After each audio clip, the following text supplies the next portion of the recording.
Sometimes I absolutely need to escape the speed of my daily life to recharge my soul. Sometimes hiding away alone in the wilderness is the only thing that can actually help me be ready to build sacred connections when I'm back among the crowds.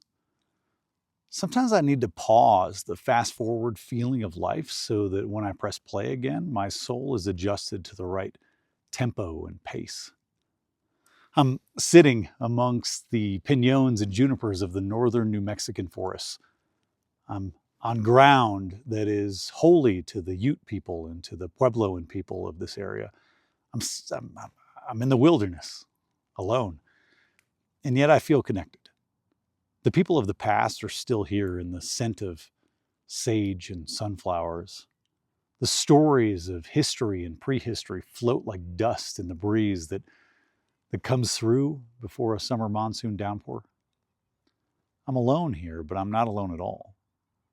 For centuries, people have escaped to this high desert to find respite and refuge. They've come to be fed by its blue waters and to fast among its barrenness. I'm alone, but I am among them. And like the spiritual mentors in our sacred stories, I need these little escapes into nature. I need to sneak into the woods to be alone among the pines and the cacti and the evidence of deer and lizards and crows that scurried and flurried away as I approached. I am alone, and the alone refuels me. It replenishes my energy and my perspective for when I will again be unalone. I am alone, and that aloneness is the breath I occasionally need to take so that I don't drown in the togetherness. And I do lose my lungs sometimes when I'm in the hustle and the hurried mix of shared life, when one busy day of meetings and conversations piles on top of 10 others that have all buzzed with people and interactions. Eventually, my social breath runs out. I get dizzy and the encounters become distorted. I need to take a breath. I need to breathe the air of aloneness so that I can see the together times clearly for what they are, sacred, shared moments, not just surface interactions.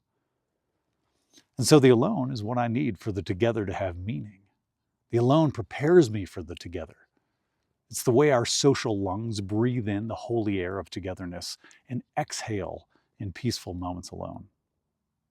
I'm alone here. Jesus needed to be alone in the stories. His aloneness prepared him to endure in love and not be overcome by the hate of the empire that sought to destroy him.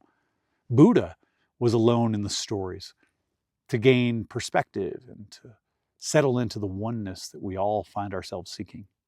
Muhammad was alone when his understanding of truth crystallized. Moses was alone on the mountaintop.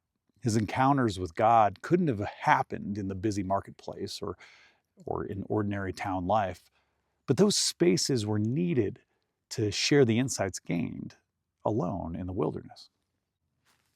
Retreating, escaping, wandering the wilderness every once in a while, either literally or as a spiritual metaphor, is required for our soul to breathe.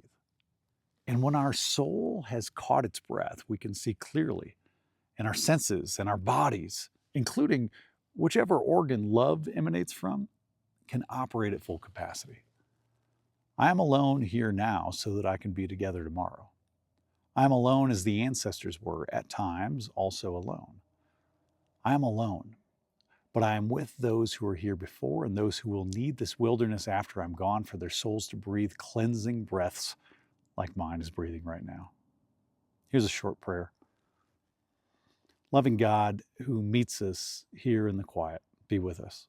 Support our shoulders as our souls take giant solitary breaths. Let us inhale perspective and wisdom in our aloneness today so that we can carry that holy breath into our interactions and encounters tomorrow.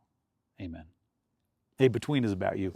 Take this message into your life this week and fill the space between you and every person you meet with your sacred light.